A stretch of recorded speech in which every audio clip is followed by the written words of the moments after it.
В эфире Абхазского телевидения информационный выпуск Амшек Пшара. Здравствуйте. Сегодня в выпуске. Отделалась легким испугом. В частной школе «Свет» на ученице загорелось платье.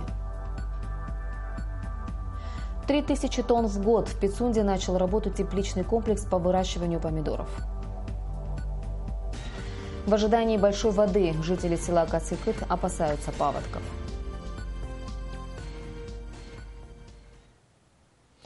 Вопиющий случай произошел в Сухумской частной школе «Свет». От раскаленного тена загорелось платье на ученице подготовительного класса. Лишь счастливый случай помог избежать трагедии. Обо всем подробно расскажет Рената Шакая. Я хотела погреться, и платье загорелось. Я немножко потаяла, потом я что-то почувствовала, посмотрела, а там платье у меня горит.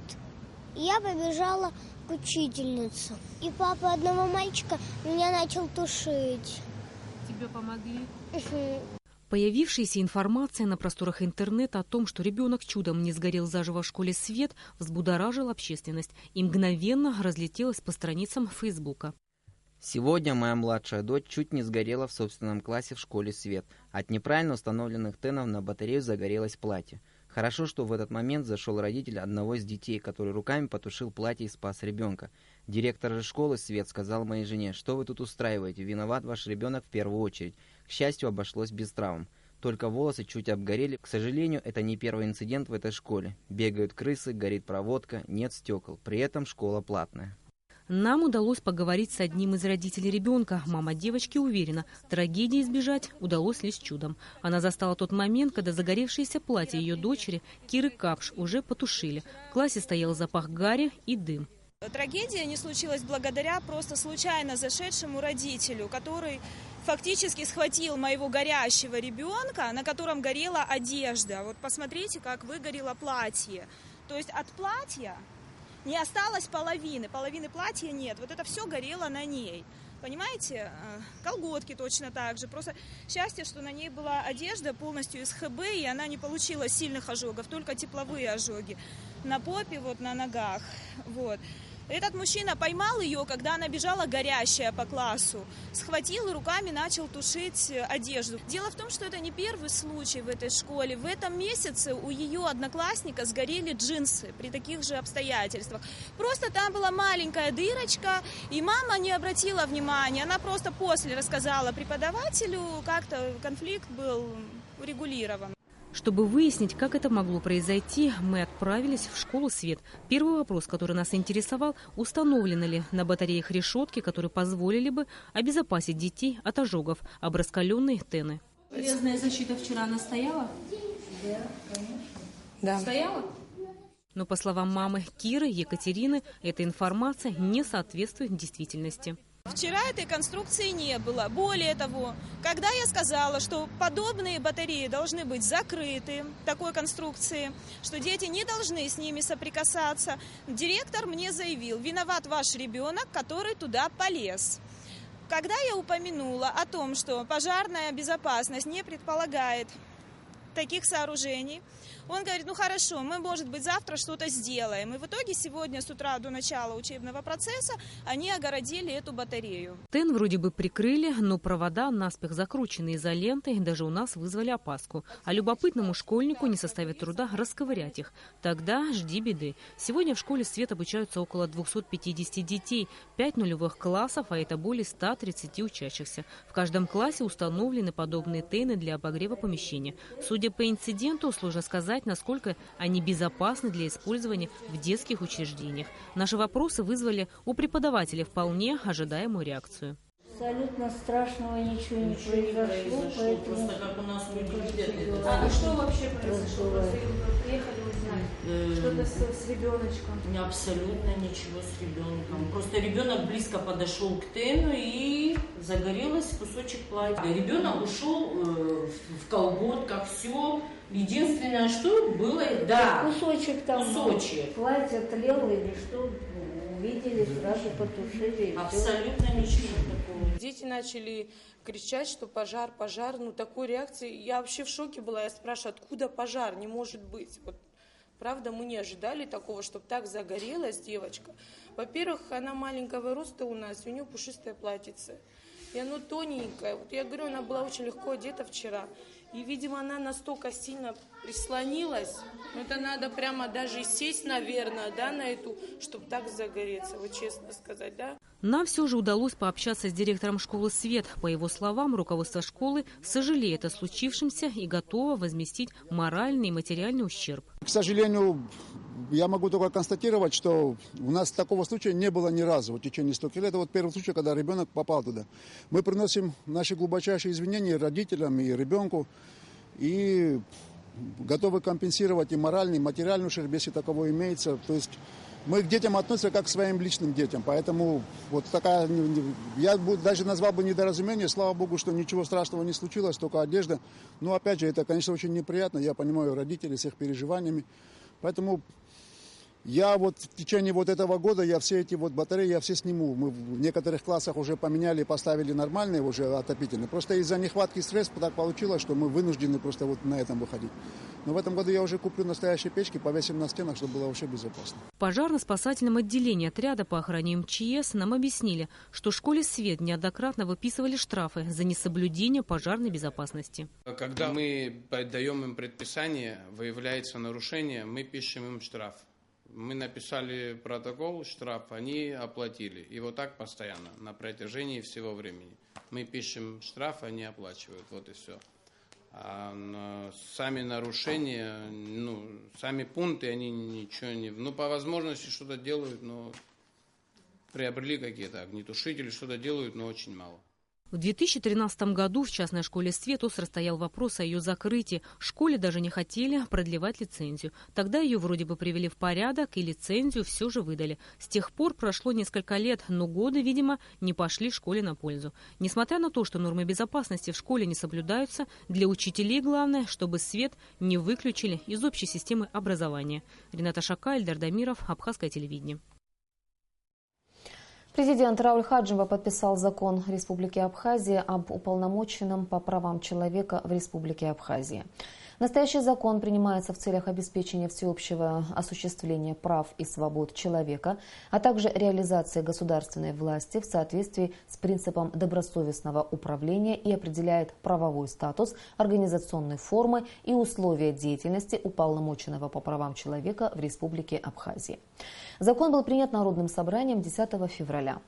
Президент также подписал законы о внесении изменений в некоторые законодательные акты Республики Абхазия. Подписаны следующие законы: о внесении изменений в некоторые законодательные акты Республики Абхазия в связи с введением Института уполномоченного по правам человека, о внесении изменения в закон о персональных пенсиях в Республике Абхазия, о внесении изменения в закон о резерве вооруженных сил Республики Абхазия. Информация об этом опубликована на страницах официального сайта президента. Указом президента Рауля Хаджимба за воспитание молодого поколения спортсменов Абхазии главный тренер сборной России по вольной борьбе Дзамбалат Тидеев награжден орденом Ахидз-Апша 3-й степени. Дзамбалат Тидеев родом из Южной Осетии. Под его руководством идет подготовка российских вольников к летней Олимпиаде 2016 года в Рио-де-Жанейро. Российский тренер поблагодарил президента Абхазии за столь высокую оценку его труда и сообщил, что бронзовый призер Олимпийских игр Денис Царгуш после годового перерыва активно тренируется и набирает спортивную форму. Также, по словам Дзамбалата Тидеева, много ребят из Абхазии тренируются в разных регионах Российской Федерации. В свою очередь Рауль Хаджимба отметил популярность этого вида спорта в Абхазии и огромное желание ребят выступать на соревнованиях. Очень радует, что позапрошлом году он с нашим зарубежным основным соперником встретился, с американцем, с олимпийским чемпионом, которого он очень уверенно выиграл. И сегодня один из претендентов в этой весовой категории в олимпийскую сборную команду – это Денис Царгуш. Сейчас он уже входит в спортивную колею, лучше себя чувствует, набирает вес. Это единственный абхазец, да, который по всем видам спорта, который добился таких высот и прославил Абхазию на весь мир. Это наш Денис. Конечно, хочется, чтобы в будущем наши ребята могли бы выступать под флагом нашей республики уже непосредственно, чтобы они представляли Абхазию. Но В любом случае нам важно то, что такие одаренные ребята выступают сегодня. Представляют в любом случае они Абхазию. Мы этим непосредственно, конечно, гордимся. Хотим, чтобы возможности и других ребят были бы совершенно другими. Стараемся помогать. Есть определенные успехи здесь. У нас, слава богу, молодое поколение, которое растет, занимается этим видом спорта достаточно интенсивно, активно занимается тренировками. Мы знаем хорошо, какие созданы сегодня условия для того, чтобы эти ребята становились бы на ноги. В Министерстве иностранных дел России заявили о готовности Москвы к российско-грузинской встрече на любом уровне. Об этом заявил Интерфаксу статс-секретарь замглавы МИД России Григорий Карасин. При этом исходим из того, что какие-либо требования Тбилиси политического характера, затрагивающие интересы третьих стран, в частности Абхазии и Южной Осетии, неуместны, добавил замминистра. По словам Григория Карасина, Россия, как и прежде, настроена на диалог и развитие добрососедских отношений с Грузией и грузинским народом.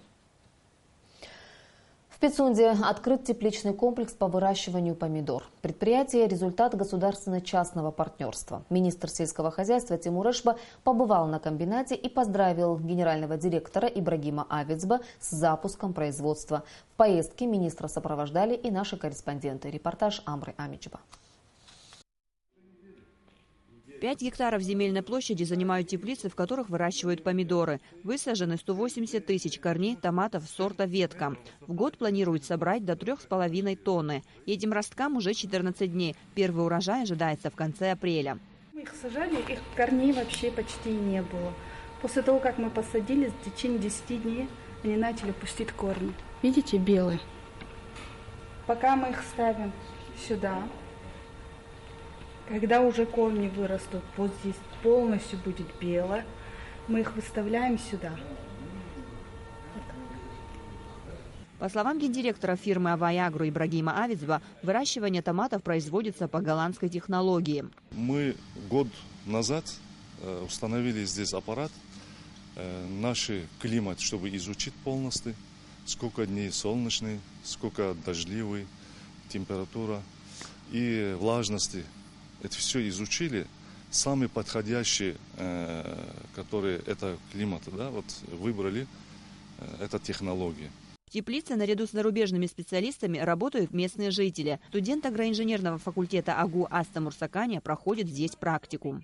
Мы обучаемся сейчас. На сегодня мы обвязываем их для того, чтобы они росли правильно. Министр сельского хозяйства, побывавший на комбинате, впечатлен масштабами производства. Заинтересовались инвесторы, которые инвестировали сюда порядка 7-8 миллионов евро. И вот результат сегодня у нас налицо. И очень впечатляет и радует, конечно, такой объект у нас на территории. Применяется, вы здесь видите, технология гидропоники. У некоторых ассоциируется гидропоника, что это с какой-то химией, но тут все жидкости, все физиологические растворы жидкости, они все органического происхождения, органика, никакой химии конкретной здесь нет. И мы и в будущем будем за этим наблюдать и со стороны Минсельхоза, и службы, которые этим занимаются. Для нас очень важно, чтобы продукция, которая будет производиться в Абхазии, должна быть экологически чистой. В том случае мы можем какую-то нишу в продовольственном рынке, по крайней мере, России занять, если мы себя будем позиционировать именно как производители экологически чистой продукции. Высаженные в теплице корни томата будут плодоносить в течение всего года. С одного корня, стебень которого вырастает до 7 метров, можно собрать до 60 килограмм помидоров. Амра Амичба, Алексей Агухава, Абхазское телевидение. В ожидании большой воды жители села Кацикыт Гулрыбчского района с тревогой ждут начала паводков. Река Кадор вновь может выйти из берегов и затопить их дома и огороды. Справиться с постоянной проблемой своими силами сельчане не могут и ждут помощи от государства. Репортаж Сарии Смыр. С приближением весны жители села Кацикыт Гулрыбского района вновь столкнулись с проблемой. Как и каждый год, река Кодор, которая протекает всего в 150 метрах от центральной дороги, выходит из берегов, потихоньку затапливая дома, пастбища и огороды. Люди в постоянном ожидании большой воды. Вот здесь сейчас, где мы стоим, перед нами поляна была, грубо говоря, то есть воды вообще не было здесь. Вода ушла сюда, как видите, и все. Вот оно пошло правее, вот здесь он перекатывается в правый берег.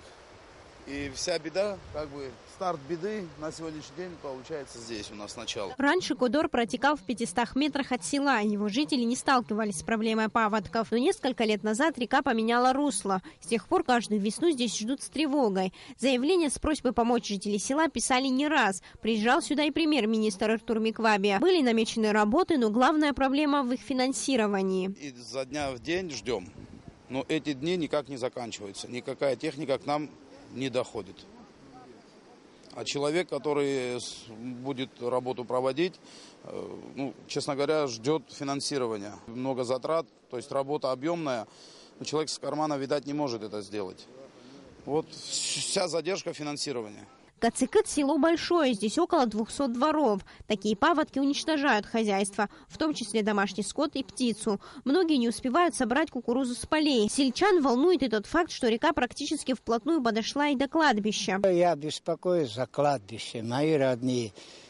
Спасите кладбище, хоть это покойники недостойны этого, понимаешь, чтобы унесло. Вот это я прошу. Жители села встревожены не на шутку. Вода в реке все прибывает. Если в течение нескольких дней не будут предприняты меры, ситуация может выйти из-под контроля. Сария Смыр, Беслан Джинджолия, Абхазское телевидение.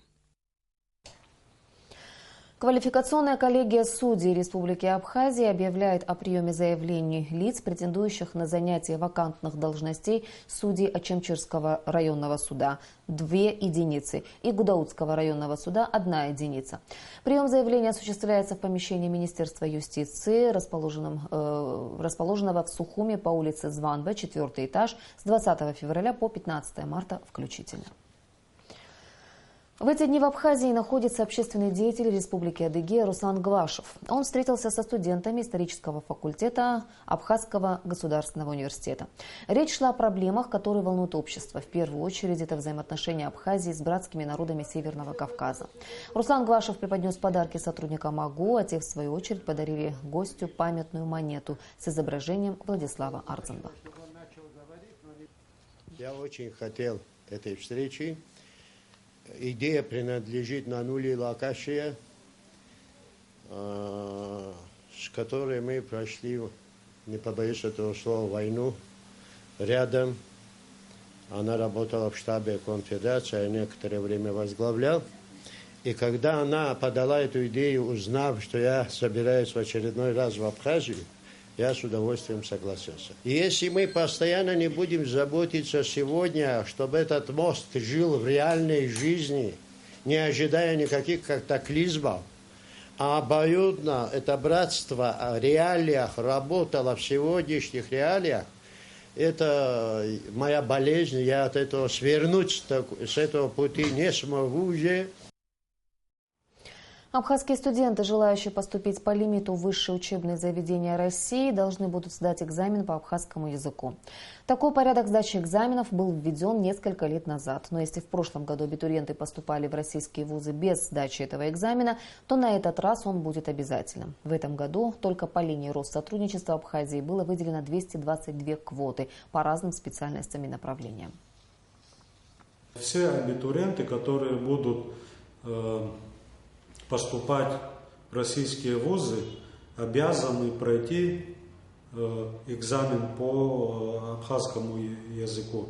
В этом году, это каждый год так проводили, в этом году мы будем принимать экзамен, диктант по абхазскому языку только для выпускников абхазских школ, а для выпускников неабхазских школ будет собеседование по программе абхазского языка. Сейчас все школы изучают язык, и потому мы в этом году будем только собеседование проводить, а для выпускников абхазских школ, еще раз повторяю, будет диктант и по результатам которого они будут рекомендованы уже к дальнейшему конкурсу, который будет проводить Россотрудничество. Мы это будем делать не для статистики, а для того, чтобы эта оценка влияла на отбор, на конкурсный отбор. Состоялась встреча министра здравоохранения Анзора Гоова и ректора Первого Санкт-Петербургского государственного медицинского университета имени академика Павлова, академика Сергея Багненко. На встрече речь шла о тесном взаимодействии с университетом, с которым в ближайшее время будет подписано соглашение о сотрудничестве. Сергей Багненко сообщил, что это его первый ознакомительный визит в Абхазию. В ходе встречи обсуждались возможности последипломного образования наших врачей на базе Санкт-Петербургского университета, а также ведущих центров Москвы и Санкт-Петербурга. В ближайшее время сотрудники Министерства здравоохранения Абхазии и ведущие специалисты посетят Санкт-Петербургский государственный медицинский университет имени академика Павлова. Мы проанализируем, подпишем договор о сотрудничестве и проанализируем возможности последипломного образования врачей Абхазии на территории Петербургского университета и ведущих центров Москвы и Петербурга. На мой взгляд, это очень важно, поскольку обмен опытом и постоянное обновление знаний – это залог качества и доступности медицинской помощи в любой точке мира. Спасибо, Сергей Федорович, что вы откликнулись на мою просьбу приехать сюда, посетить Абхазию, наше лечебное учреждение. Ваши знания, ваш опыт в этом плане, конечно, незаменим. Вот мы сегодня объехали наше лечебное учреждение, и есть некие уже проекты и есть мнение, как это все поменять, как это все выстроить в встроенную систему, централизация экстренной медицинской помощи, оказание здесь ее на месте. То есть такие актуальные вопросы, которые надо будет предпринимать в жизни. 34 ребенка получили медицинскую помощь в клиниках России, Израиля и Турции в течение 2015 года. Это стало возможным благодаря деятельности культурно-благотворительного фонда «Ашана» и, конечно же, благотворительных взносов граждан. О проделанной работе за прошедший год говорили на 5-м отчетном собрании фонда. Репортаж Асиды Малия.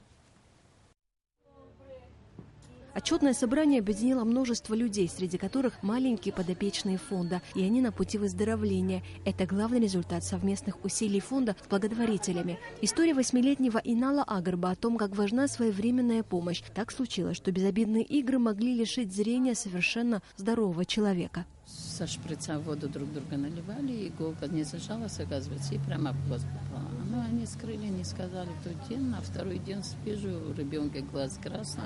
Поднялись мы в больницу, сделали ему операцию. Мы лежали 12 дней, выписали нас. Нормально сказали, я же сейчас не знала, как что. Выписали домой, прошли, на третий день органы закрылись у него.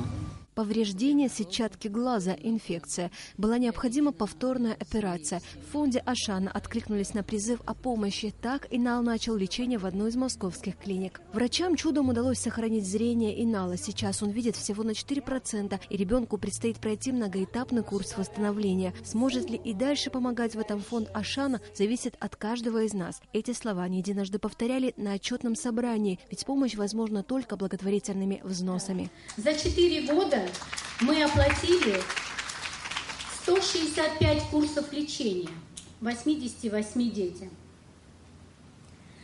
И только за прошлый год мы собрали средства на 36 детей. И 34 ребенка уже получили лечение. И сегодня, прямо сейчас, лежит на операционном столе Гульнара Терезян с города Гагра. И она проходит курс лечения в городе Новосибирске. Фонд поддерживают ставшие постоянными партнеры. Наряду с благотворительными ежемесячными взносами есть и те, которые взяли на себя частичную обязанность финансировать административно-хозяйственную деятельность. К благотворительному делу активно подключаются в предпринимательских кругах, компаниях и предприятиях. В рамках одной из благотворительных акций копилка фонда пополнилась от имени президента республики. В прошлом году с фондом в партнерские отношения вступил Международный фонд АПСНы.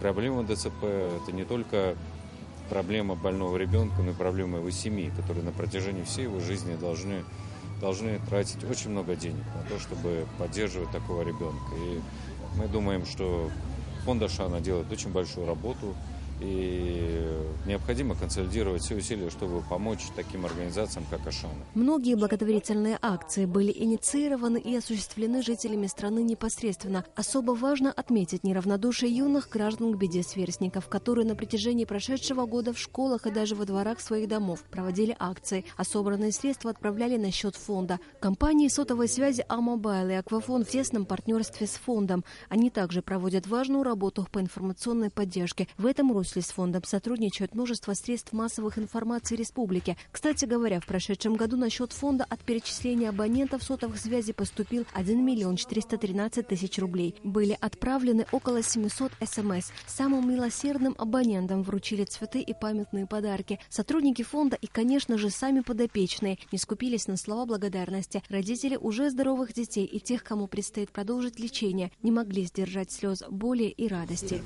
Спасибо огромное всем, кто это делает. Вот. Низкий поклон. И дай Бог, чтобы дети на земле не болели. Скажи спасибо. Перечислять имена всех, кто причастен к лечению детишек, наверное, нет смысла. Ведь цель тех, кто помогает, не себя показать, а помочь нуждающимся. Каждый из нас, делая добро, знает и искренне верит в возможность исцеления тяжело больных детей. Главное – успеть помочь. Асида Малия, Михаил Братухин, Абхазское телевидение. И о погоде.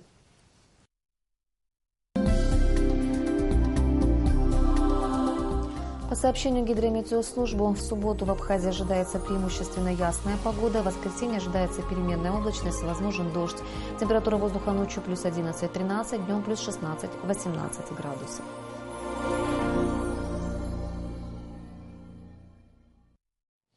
Информационный выпуск завершен. Я прощаюсь с вами. До встречи в эфире.